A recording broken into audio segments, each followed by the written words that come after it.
Hello, hello, hello, and welcome to the CUP Ringside, part of the CUP Network, where you get the best seat in the house when it comes to all things WWE.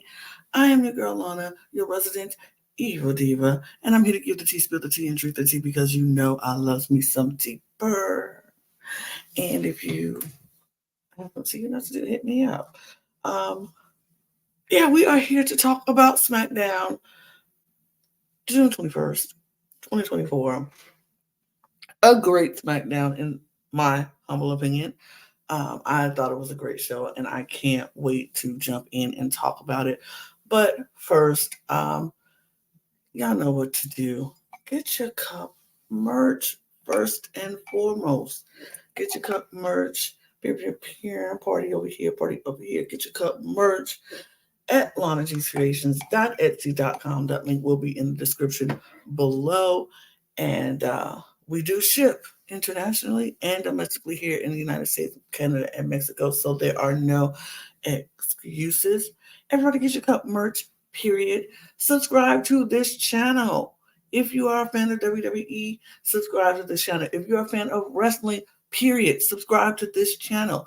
The more we grow, the more we can talk about everything. We're focusing right now on WWE, but we're open to talk about all the promotions if we had more subscribers, more fans, and more people who's willing to talk about it. So jump on it, hit that subscribe button. I'll wait. Go ahead. Uh-huh. I'm talking to you. Yeah, hit the subscribe button. Thanks. Appreciate you. Share it with your friends. Let everybody know that we are the Cup Ringside and we're trying to get into your algorithm, period. And we want to talk all things WWE right now. And we're talking SmackDown today. So go ahead, do it. And also, if you are a fan of Eurovision Song Contest, reality TV, or scripted TV, or Drag and Drag Race, this is a network. We have all the channels to cover all the things. Hit our link tree below, and you can get all the links to all of our channels on across all four channels. And you also get the audio podcast links as well. And you get our membership link to our Patreon. You can go to our Patreon and apply and get all exclusive content that is only shown on our Patreon and early access to a lot of shows across all four channels. We're going to get more into the early access and exclusive content from this channel as well. So you don't want to miss it. Go join our membership so you can get some early access to some exclusive content that is just on our Patreon. Also, get your cup merch. Get your cup merch. Period. I don't think I could say it enough. We got new stuff in our merch store, so go check it out. And do those things. Get all those things. All right. Now the business part is out the way. Let's talk about SmackDown because, like I said, this was a good show. It was a quality show after the Clash at the Castle, and everything that happened. We were back in Chicago, and so if you go into Chicago, you know exactly who's going to be there. CM Punk was in the house, in front of his home crowd. Crowd was electric. Everybody was cheering. They loved it. CM Punk got a huge pop, as he should, and as usual. And he was feeling good about himself. He was feeling good about everything that was going on. He talked about his interference with Drew McIntyre at Clash at the Castle. And he was like, people told me that if I interfered in this match, I wouldn't make it out of Glasgow. They would put my head in a pike and all kind of stuff. And he was very very adamant, and he kind of was giddy. He was like, I didn't think. He said, I told Drew McIntyre I was going to make his life hell, and I did it. Like, I am in my house. Like, look, I'm a paraphrase. He was like, I'm petty. If you go low, I'm gonna go to hell. Like, he was like, I'm petty. And he was like, I was going to make sure that everything that Drew tried, I was going to go against. But he made it very easy because on Raw, he quit. I didn't think it was gonna be that easy. I didn't think he was gonna quit so easy. I thought I was gonna get cleared, we were gonna come back, and I was gonna have more fun with him, but he quit. So I don't know. So he's doing his spiel, and then all of a sudden we hear "Ladies and gentlemen," and Paul Heyman comes out. The crowd loses it. They give him pop. They do an ECW, and they're loving Paul Heyman. Paul Heyman comes out, and he's like, "I you sat next to my children at the Hall of Fame. I told you you're my best friend. I meant that then. I mean it now." He asked if he asked for permission to come into the ring. He got the permission granted. He came in. Um, he gave CM Punk this long hug. It was very long, longer than usual, and he was just like, "I needed that." He said, "I'm not here to be disrespectful. I'm not here to, you know, get you upset or anything." He said, "I'm trying to give you a favor, do you a favor, and in return, you do me a favor." He was like, "So my favor is that um, you you get the hell out of here." Because Solo was listening to the radio, and the radio was saying that um, CM Punk is the favorite, or like Chicago's favorite son or something, and he's Mr. Wrestling here in Chicago. And Solo apparently didn't like that. Solo was like, "I'm the best. I'm the head of the table. I deserve all the respect. I need everybody to acknowledge me." And so he is going to come out here with Tama and Lau if you don't leave. So could you possibly just leave?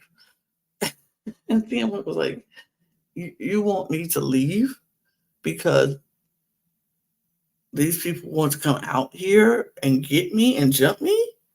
And he was like, "Yeah, it's just, I'm trying to help you out." But then the music hits, Solo's music hits, and it's too late. Solo, Tama, and Lau come out, and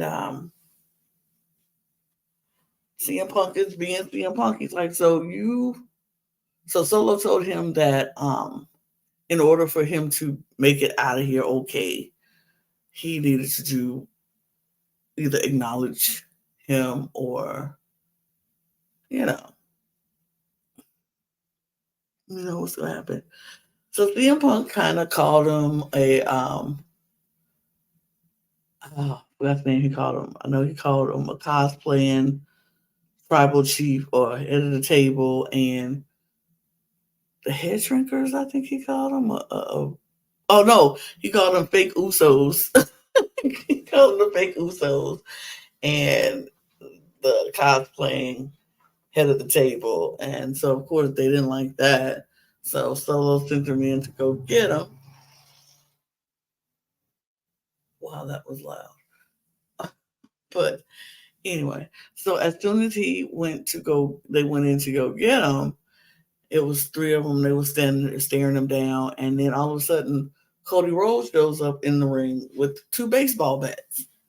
And so, of course, Solo and Tama and Lau, they go out the ring. They're like, "Nah, we're not gonna do this with no baseball bats." And so they leave the ring. And so Cody was like, "Look, Solo, like, I'm sick of this." He's like, "I'm sick of this. You done jumped me in Glasgow, and y'all been messing with me so many times." He's like, "And I didn't already beat one head of the table. I'm sure I can beat you." And so he was like, "Give me a match, no bloodline, no, and I won't, and Randy and Kevin won't come out. It just be me and you 1-on-1. So Solo was like, all right, you on. Let's do this. Let's do this. You are on." And so that was how that. before I forget. And then so CM Punk asked Paul Heyman, what was the favor that you wanted me to do for you if I, leave?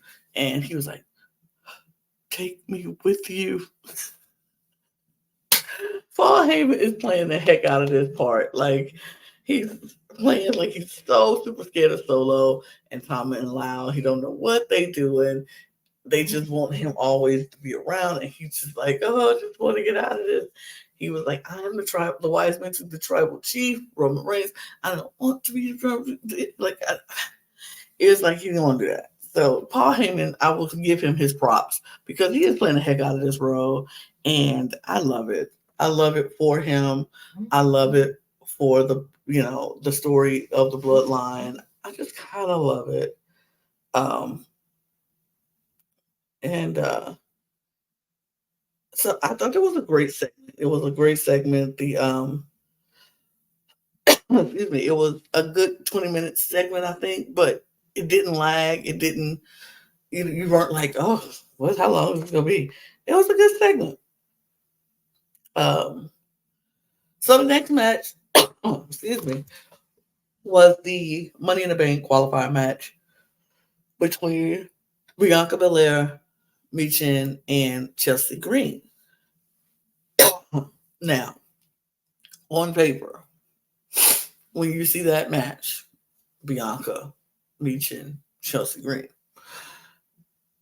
you kind of figure who's going to probably win this match. I know I did. I looked at it and was like, oh, okay, we know what's happening. But y'all know sometimes WWE always have to switch things up a little bit. And even though what looks like it's supposed to be right on paper, ain't always what it seemed. But the match itself was pretty decent. We got too many commercials for me, honestly. Like in between, we started the match off, and it was like we didn't really get to see a whole lot before it was another commercial. And so it's like, okay, well, all right. But I know they got to pay the bills. It is what it is. But we see some interesting stuff, some back and forth punches between Michin and Bianca on Chelsea, knocking her out the ring. They get to fighting. They're trying to focus on each other, and then Chelsea comes back in. They do something to get her out again, but then she gets them out. It was a lot of back and forth. Chelsea did a suicide dive between the ropes on them. It was kind of obvious it was going to happen when they were out there because Bianca and Michin was looking at her in the ring, like waiting for it to happen. But they still sold it. It was good still, but they were kind of looking, and we saw them looking for her to like come out. But the match was good, back and forth. We see Michin put a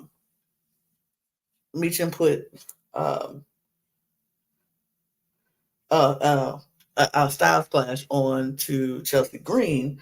Bianca breaks up the count and then does the KOD on Michin, and Chelsea Green get Bianca out the way so she can take the win, and she pins Michin with the 1-2-3 after Bianca's KOD to qualify for Money in the Bank. So Chelsea has defeated Michin and Bianca Belair for Money in the Bank. I'm like, okay. I feel like they're setting this up where Jade and Bianca are not in Money in the Bank, the actual match, so they could fight for their rematch at Money in the Bank for their titles. I think that's what's going on here. Are they going to win at Money in the Bank? I don't know. But I think they're setting that back up so they won't be in Money in the Bank. We'll see next week because Jade is in the next qualifier match for Money in the Bank on SmackDown. So if she makes it, that'd be interesting to see what happens. But Bianca is not in it. Chelsea Green is. And there's that. The match was good. Like I said, it was a decent match. It was good. So then we had Randy Orton and Randy Orton and RKO. Okay, Randy Orton and Kevin Owens kind of talked to Cody backstage, tell him like, "Bruh, if you don't want to do this by yourself, Because Solo got plans, and he always has some kind of plan. And Cody's like, yeah, you're probably right, but I need you, Randy, to focus on your match, so you don't have to worry about me. Go do that. And Randy's like, all right. And so he told Kevin, like, I know it's not an ideal situation, but it's a situation that has to happen for me. I need to do this, and we go get it. So, and he's like, y'all got qualifying matches to do, so focus on that. So Randy had his qualifying match against Carmelo Hayes and Tamatanga. Again, seeing this match, you're like, but these are three great talents. Like three great talents. You got Tamatanga and Carmelo Hayes and Randy Orton all just doing their thing. And I'm sure it was just like, oh, this is gonna be a good match. On paper, this was like a good match. And you know what? It was a good match. I enjoyed the match. It was a lot of, Tamatanga and Carmelo Hayes first teaming up to take out Randy Orton, but that was very short-lived, like in any triple threat match. Because he went for a pin, so Tom was like, okay, no more, no trusting you, Mr. Hayes. We're not doing that no more. So then they started fighting, and it was a lot of just good spots and back and forth. They were I'm sorry, I'm looking at my notes just to make sure I don't miss anything. But he Randy Orton ended up like suplexing both of them onto the announce table after two unsuccessful attempts. Like he wanted to suplex them on the announce table, it didn't work, but they did it. It was just like I said, but eventually, Owens and Kevin Owens came out, Lao Funker came out, and they fought at ringside. And this distraction allowed Mello to do a roll up on Orton for the 1-2-3. So again, another surprise victory because nobody thought that Carmelo Hayes was going to be the one to win this match out once you see it on paper, but he did. And so he is now also going into the Money in the Bank with Jey Uso so far. And I think that was it. I think they only had one. Can't remember all. I can't remember all. But I know Jey Uso was in there. I think it was two. Can't remember the other one. But Jey Uso was in there. So Carmelo Hayes is joining Jey Uso. And I think somebody else, but I'm not sure. Might be not. But they're going to Money in the Bank. And that was good.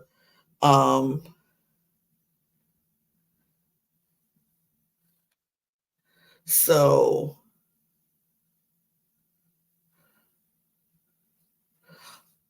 I missed something, but yeah, I missed something. But yeah, hold on. My notes got all messed up. Oh, before that match though. That's when I got messed up. I skipped over this part where Drew McIntyre, Mr. I Quit. I'm not gonna, I'm done with this company. Shows up in Chicago, and we see the door, the garage door open, and we see a bloody Punk just laid out on the floor, and they're like, people are like, oh my god, and continues to open, and Drew is standing over him, and Drew picks him up and carries him to the ring, or carries him to the out to the audience, and he dumps him on the stage, just bloodied and everything. So Punk is just laying there, just bloodied and whatnot. And Drew takes off one of his bracelets and stick it in his pocket as a souvenir. And yeah, Punk has Drew McIntyre is like, nah, I'm not going to let this slide. And so he has activated his Twitter and turned the bloody punk into his avatar, his profile picture. And this feud, I said this way back after Mania. And if you want to quote me when I said this, it's on in our shorts on YouTube on his channel on Ringside. I was talking to West, and I said, I don't know what this feud is going to be, but it's going to be good. I don't know what they're going to do, but it's going to be good. I didn't know when CM Punk was going to come back. And I didn't know how he was going to come back. But I knew when he did, and him and Drew McIntyre was able to finally get together in that ring and chop it up, it was going to be good. And I stick by that wholeheartedly. I feel like this is going to be one of the better feuds for a while. It's going to get us over the void feud that we had with the bloodlines. I mean, the bloodline is still there, but it's not the same. And they still have to build these things up, which they're doing. And it's going to be so interesting. This is the kind of feud that, like, when Roman Reigns do come back and Usos and all that stuff, when everybody comes back, then we'll be right back into what the bloodline is doing. But for now, we're taking a shift over from the bloodline feud, and everybody's going to be focused on this Drew McIntyre CM Punk feud.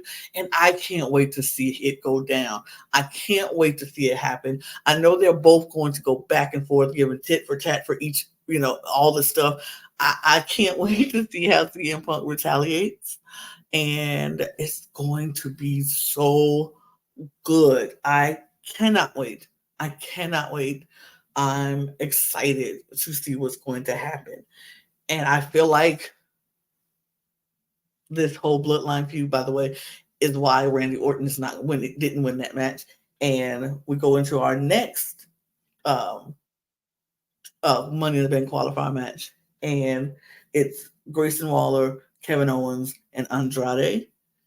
Good match. All good things happen. But once again, the person who we think probably is going to win this match does not end up winning this match. Before the match, we had LA Knight come out and call out Logan Paul, but he doesn't show up, of course. Santos Escobar comes out to hype up their match next week. LA Knight takes out Escobar, and then, of course, Logan Paul comes out and takes out Knight with the big right hand, whatever, blah, blah, blah. So during the entrance to the next match, Loa and Tama attacks Kevin Owens. So Kevin Owens is beat up right from the jump. And like I said, the person who was supposed to win this match, Kevin Owens, in my opinion, I thought would win, is not going to win now because now he's beat up. And but then Randy Orton comes in with the chair, chased them away, and KO limps to the ring so he could finish the match. So he wants to compete. So Waller quickly attacks KO, sends him out the ring. Andrade almost puts Wendell right away with a running kick. KO seems to recover, and he took control at ringside. It was, like I said, it was a decent match. All three of the guys played, they did what they do. They know what they're supposed to do out there in that ring. They gave us some spots here. They were, everybody was on their game. But Andrade hits Grayson Waller with his finisher and pins him. And Grayson Waller jumps right into the finisher, actually. It's just like he jumped right into it. Andrade. And so Andrade wins. So we have Andrade and Carmelo Hayes and Jey Uso and somebody else. I'm forgetting. Anyway, I'm just forgetting. But they're all into the qualifying matches at Money in the Bank. They were talking about how all through Australia they were talking about the extra security because of the Wyatt's 6. We didn't really see anything from the Wyatt 6 in this episode, so I think everybody was all jumpy for nothing. So then we get the main event, which is Cody versus Solo. Um, it was look, this match was not really a match. This was a throwaway match. This was match for other reasons. This match was the match to build up what we think is going to happen at Money in the Bank. The storylines are coming out of this show like crazy. It's like, oh, this could happen. Oh, this could happen. Yep, this could happen. So Solo and Cody were going back and forth. They were fighting, and it was it was they just they managed to take it, but of course Hama and Loa was going to show up, and they showed up, and they got a DQ after a DQ after a while, and then Orton and Owens come out to help Cody, and first they had him in the corner, and he was just like, no, no, no. And all of a sudden, they're like, what is he laughing at? What is he laughing at? Jacob Fatu shows up and is super kicking everybody everywhere, just taking them out. We have been hearing about Jacob Fatu showing up for a while, and it was like, is he coming? But then it was Tama. Then it was like, okay, gotta be Jacob next. Then it was Loud. So it was like, okay, is he not coming? And then he shows up. So Jacob Fatu is out there. He's doing Samoan drops and super kicks, and he's taking out Cody, Owens, and Rhodes. And it was like we expected it, but we didn't expect it. So I was excited. I was like screaming, like, Fatu is here. That's so crazy. This is like insane. And Paul Heyman was just looking dumbfounded. Like I said, this man is playing the heck out of this role, and I love it. I love it so much. It's like he's so scared, and he's looking at this new bloodline forming right before him, and he can't do anything to stop it. And Roman Reigns is not coming, and Jimmy is gone, and Jay is main event Jay Uso. He don't want nothing to be. He don't want to be a part of it. Everything he knows is different now, and he's just playing his role. It is so good. I still love this story. I still love the bloodline story. Will and forever be a bloodline girly. I don't care. You can't do nothing to make me hate the bloodline. Not nail one of them. I still love the bloodline, and I still love this story, and I can't wait till Roman comes back and Jimmy and Jay comes back, and we get the civil war within the bloodline. I will love that story too. I can't wait to see what happens. I think this is going to be amazing. I am set. I am here for it. I love it. I am very happy about it. I can't wait to see what happens with it. I felt like this SmackDown was really good. I felt like we got a lot of storylines going into Money in the Bank, which we were complaining about. Like, we need build up for these matches to make people care about them. And I feel like we're now getting some build up to some of these storylines and making it where either it's Money in the Bank or SummerSlam is going to make sense. And it's going to make everybody go like, yes, I can't wait. So I can't wait to see what happens.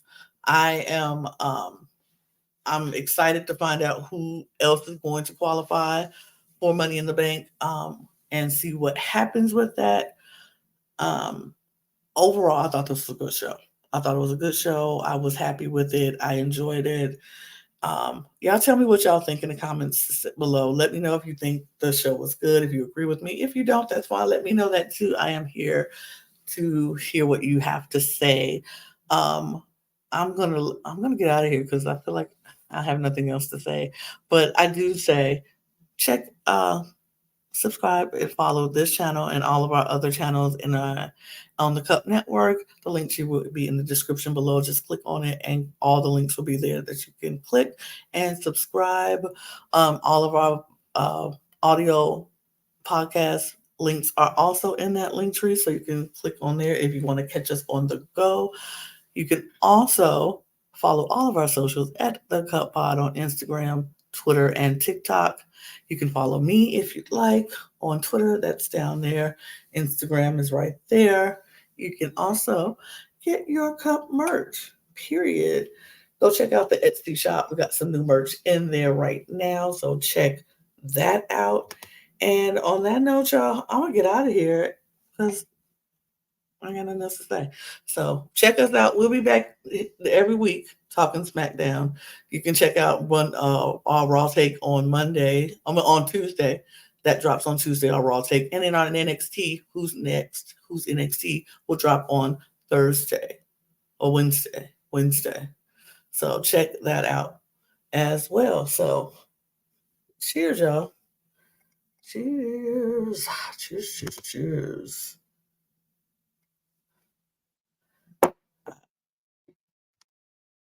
Not that. I can't wait for the CM Punk and Drew McIntyre feud. I can't wait.